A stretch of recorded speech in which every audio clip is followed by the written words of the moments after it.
আসসালামু আলাইকুম রহমতুল্লাহ। প্রিয় দেশবাসী এবং প্রবাসী বন্ধুরা, আশা করি সকলে ভালো আছেন।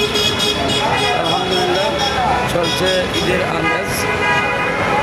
সারা দেশে মানুষ এক জেলা থেকে অন্য জেলায় এবং এক শহর থেকে অন্য শহরে ছুটে যাচ্ছে।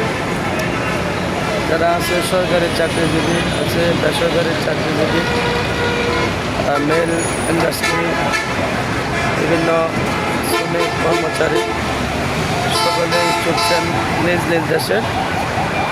মা বাবাকে নিয়ে সকলেই ঈদ করবে প্রত্যাশা। তবে বাড়ছে দুর্ভোগ এবং ভোগান্তি।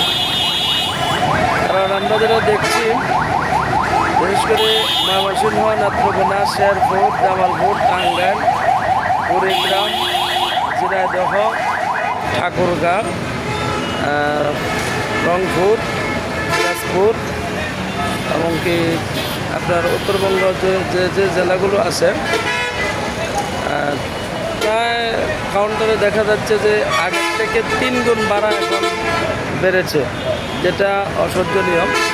তো ঈদ আসলেই এই সমস্যাটা হয়, বিশেষ করে উত্তরবঙ্গ জেলাগুলোতে এই সমস্যাটা হয় যে তারা 200 টাকার ভাড়া 500 টাকা করে ফেলে এবং 500 টাকার ভাড়া 1000 টাকা করে ফেলে। এই যে এক জুলুম অত্যাচার যাত্রীদের উপর, এই বিষয়ে আসলে দেখার কেউ নেই, কি বলবো, বলার ভাষা নেই। তো কর্মমুখী মানুষেরা কী করবে? যদিও 500 টাকার ভাড়া 1000 টাকা হয় বা 2000 টাকা হয়, তারা যেতে বাধ্য হচ্ছে। কারণ একটাই আশা মানুষের, যে মা বাবাকে সঙ্গে নিয়ে তারা ঈদ করবে।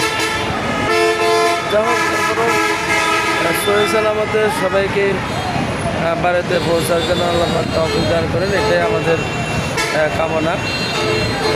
আমরা আছি এখন ঘুরতে আসলাম। এটা হচ্ছে কুমিল্লা পদুয়ার বাজার বিশ্বরূপ জায়গায়। এটা হচ্ছে ঢাকার রাস্তা, আর এটা হচ্ছে চট্টগ্রাম যাওয়ার রাস্তা এটা।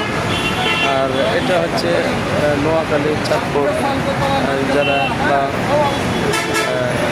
লাকসামপুর। এটা সকলে ভালো থাকুন, সুস্থ থাকুন, এটাই কামনা। আজকে এই পর্যন্ত রাখলাম। সকলকে জানাচ্ছি অগ্রিম শুভেচ্ছা।